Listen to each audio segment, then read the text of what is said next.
Meeting called to order. Pledge allegiance to the flag.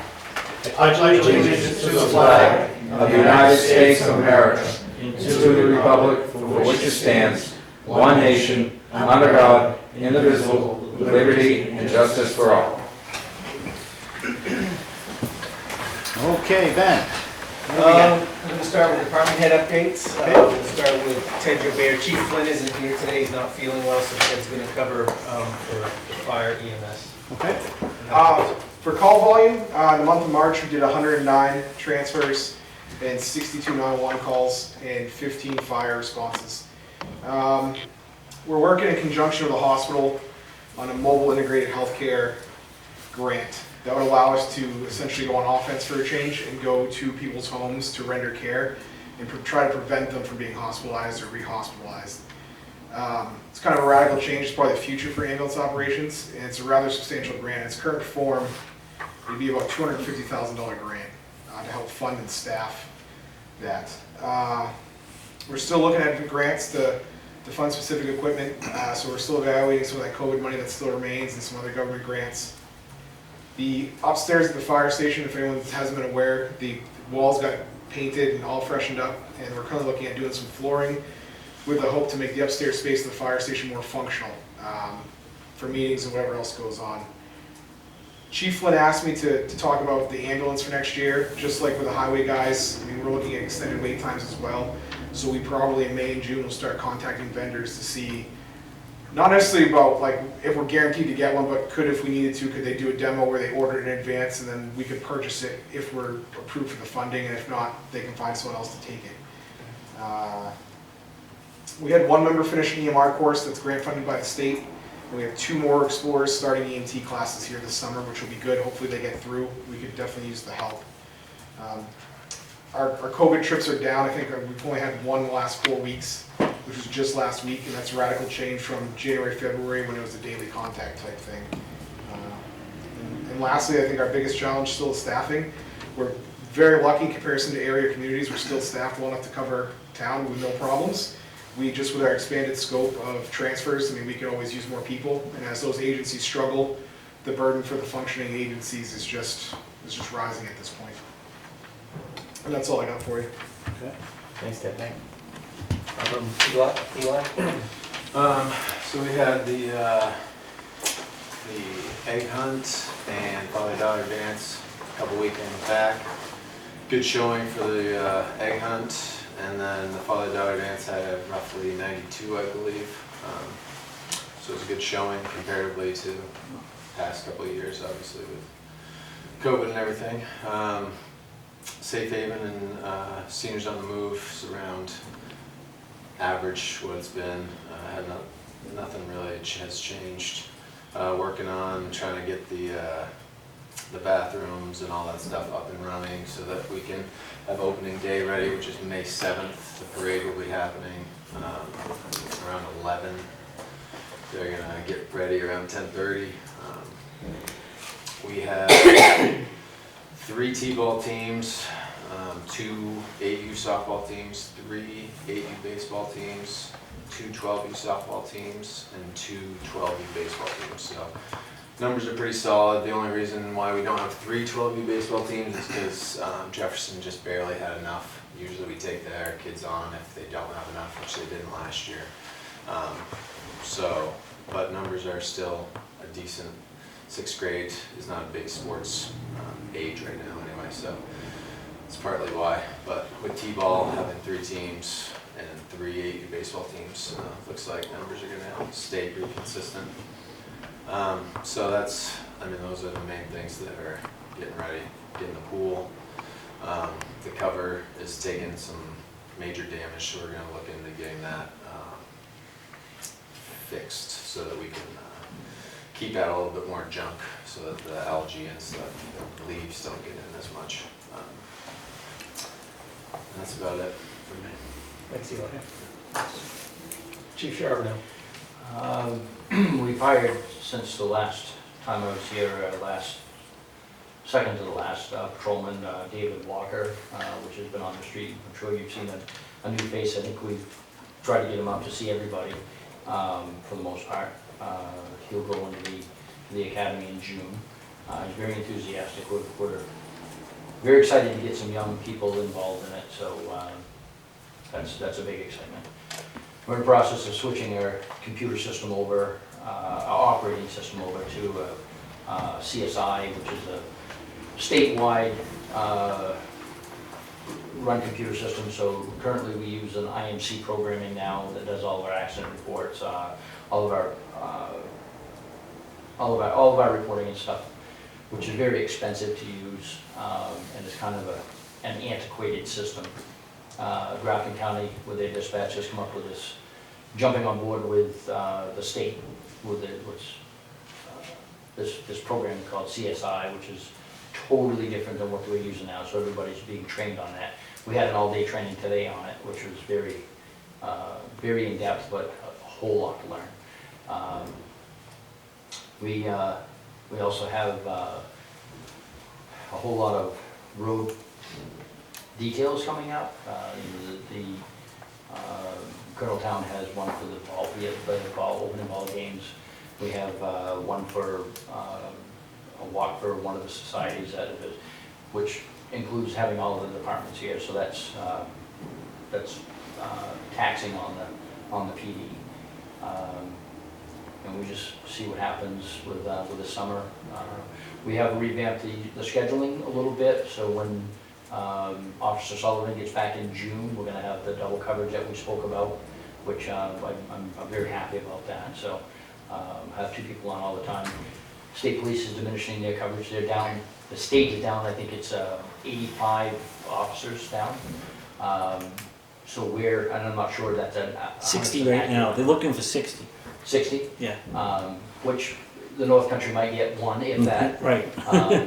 But nevertheless, the towns that are that they don't have a full-time police department at, it just seems like we're just that much more busier. So to have, safety-wise, to have 2 people on, as we've discussed in the past, is I believe that's a great idea. So should be absolutely at no extra impact to the budget, and we've revamped things around, so I think it'll work very well. That's all we have for now. Okay. Good. Thanks. And Barbara Robarts, the library director, is unable to be here. She had to cover the shift of the library. Her only update was they're still moving on with their lighting project, waiting to hear from the electrician about just when he can start and everything else. So that's all she had to report. Okay. So, anything else from the department heads? No, we're good. You guys can leave if you want. You guys have a good night. Good Thanks, Eli.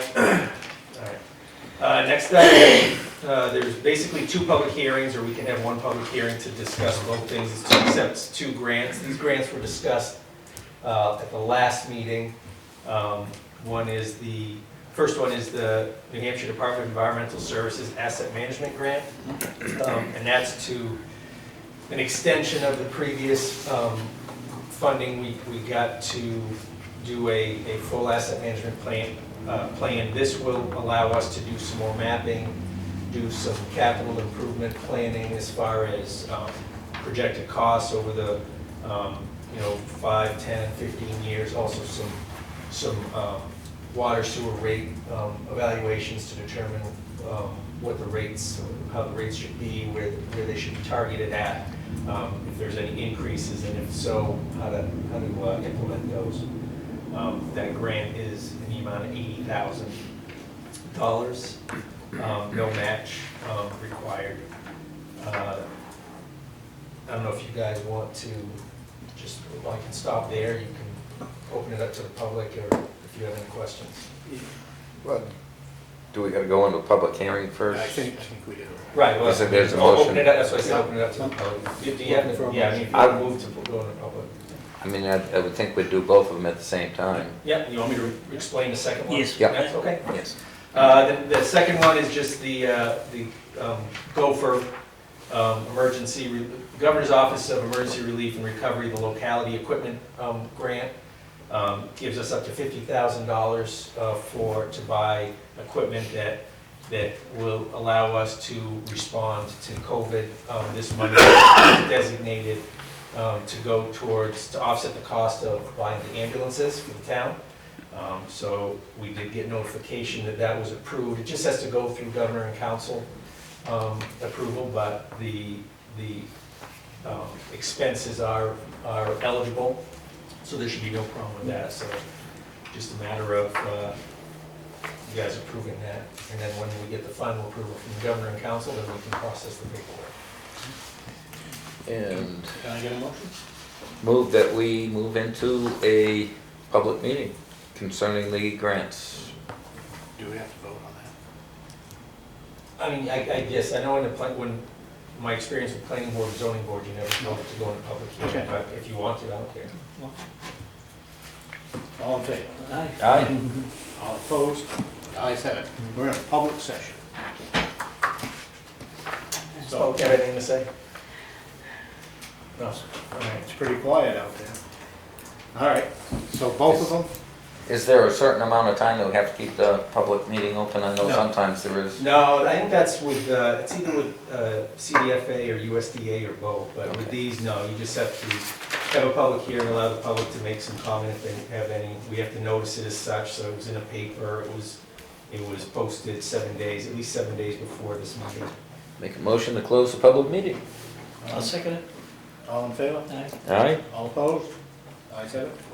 Out of public session. Make a motion to accept the New Hampshire Department of Environmental Services Asset Management Grant in the amount of $80,000 with no match. I'll second that. And authorize. And authorize town manager to sign any and all documents as necessary. Ben, a second. I'll second that. All right. All in favor? Aye. Aye. All opposed? Ayes have it.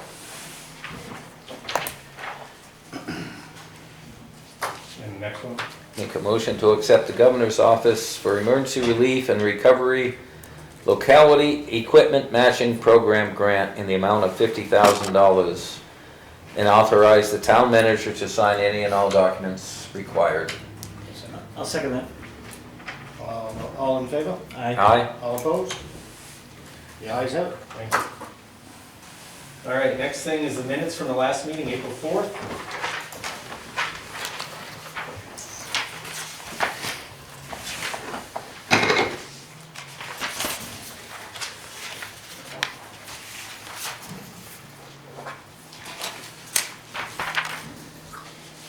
Mr. Chairman, I make a motion to accept the minutes for April 4th. Okay. Second? All in favor? Aye. All opposed? Ayes have it.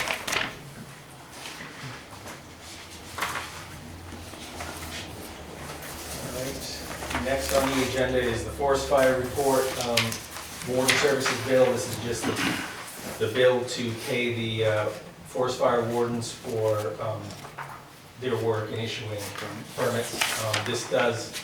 Some of this money does get reimbursed back to us from the state. We just have to, you guys have to approve it. We have to pay those and then submit it to the state for reimbursement.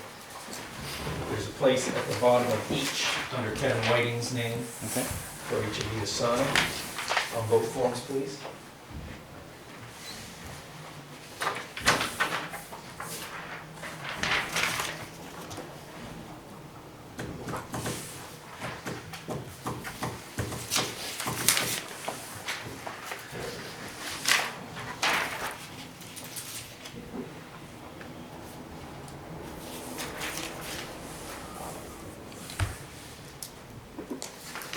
That's it for signing?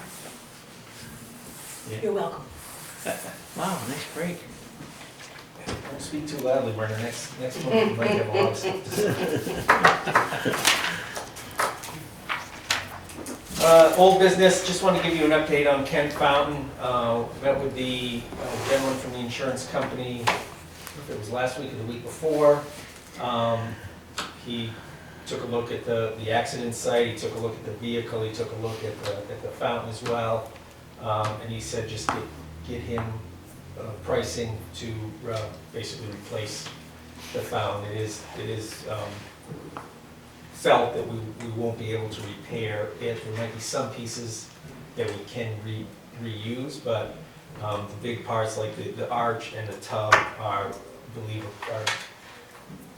wrecked beyond repair. Barry Normando has a gentleman who's coming up to do work for him that specializes more in these antique type of structures. He's gonna take a look at it and give us a price in the next couple weeks when he comes up to replace it.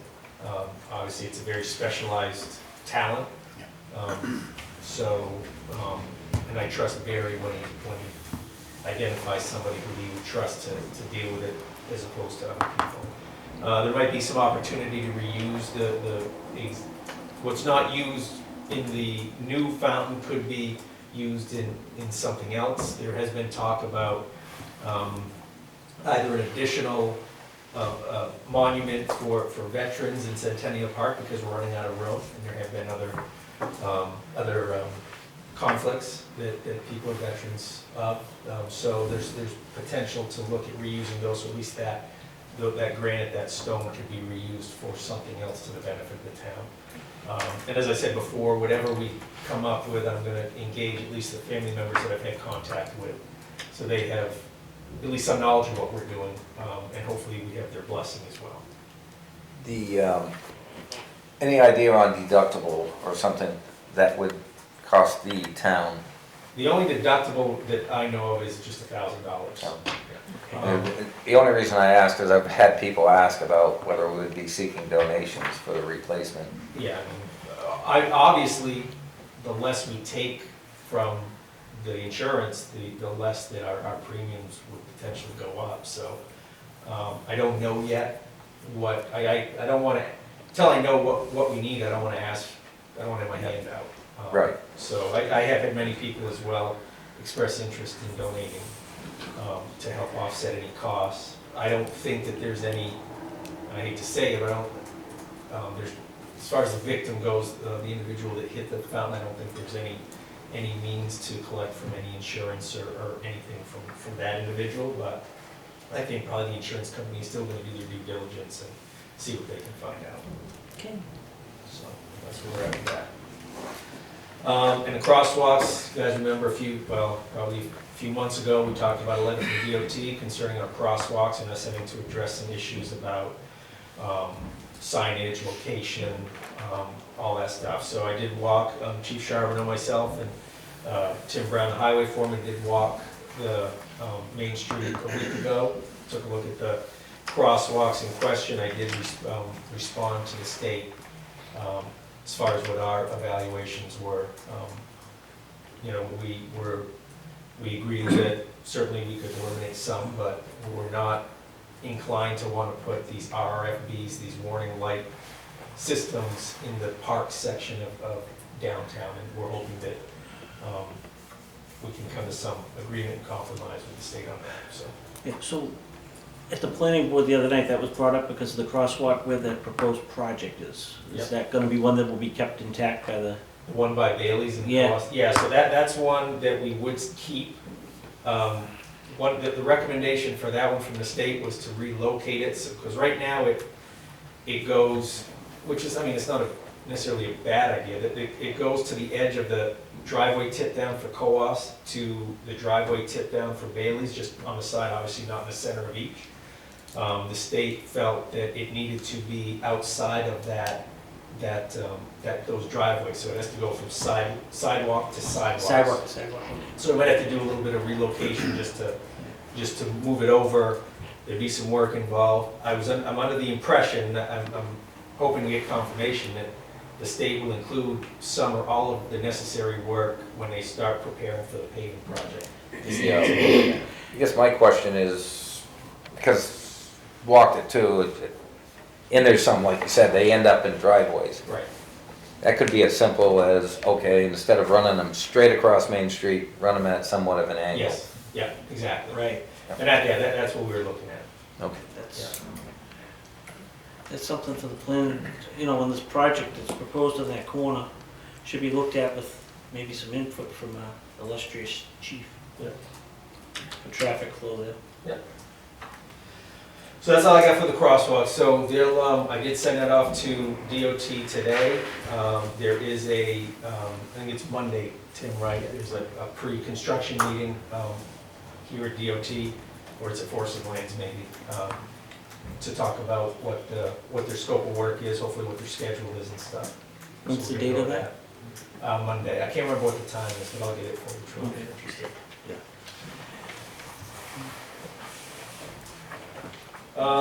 New business, we have appointments to the planning board.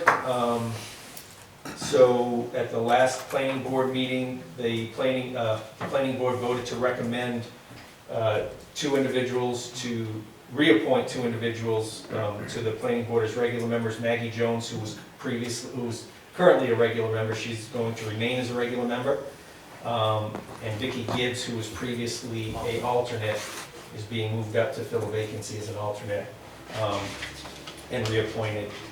And then we have two people for alternates. One is a reappointment, Greg Westcott, reappointed as an alternate.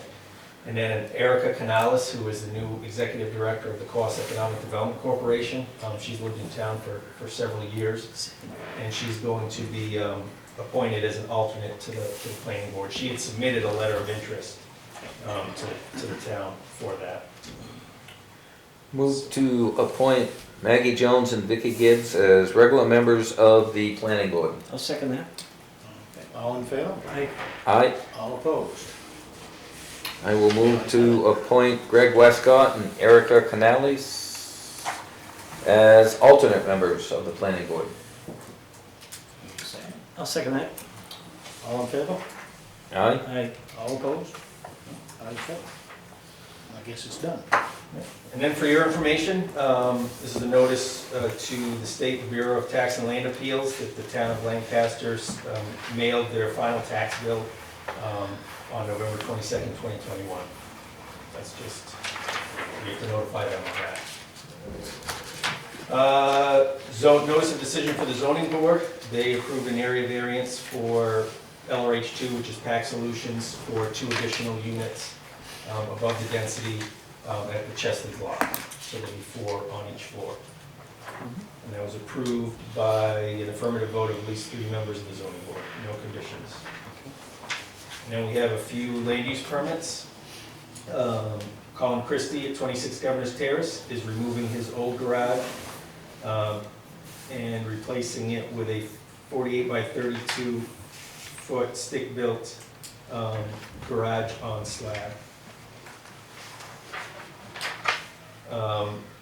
101 Main Street, this is the noise building. This is just a renewal of their previous building permit because they're still not complete, so they wanted to get a renewal on that, extension renewal. LRH2, again, this is based on what I just told you on the zoning ordinance, the zoning variance to renovate the 2nd and 3rd floor of the Chesley block to put in housing units.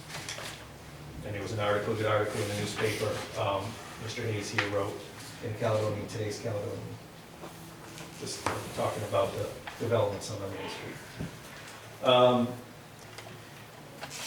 Ben Ingerson applicant, Yvonne Willie owner, 33 Summer Street.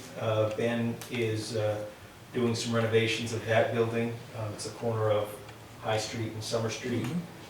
Roof replacement, new chimney, interior removal of walls, plaster and lath walls, and some mechanical renewal, kitchen, just kind of not a complete gut and rebuild, but probably going to be pretty close. And that was 33 Summer Street. Mike Courier, 9 Prospect Street, that's just to rebuild the porch that the Mack truck took out this winter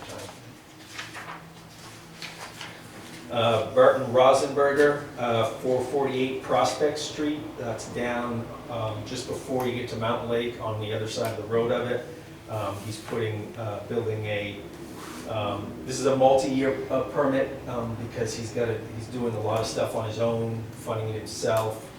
So he's got a 3-year phased-in project to put in a garage and then a home and solar panels and heating. So he's year 1, he's gonna construct a 24 by 40 foot greenhouse and install a 390 watt solar array. And he's gonna pour a foundation for the main building. Year 2, he's gonna erect the main building. He's got it listed as 90 by 30.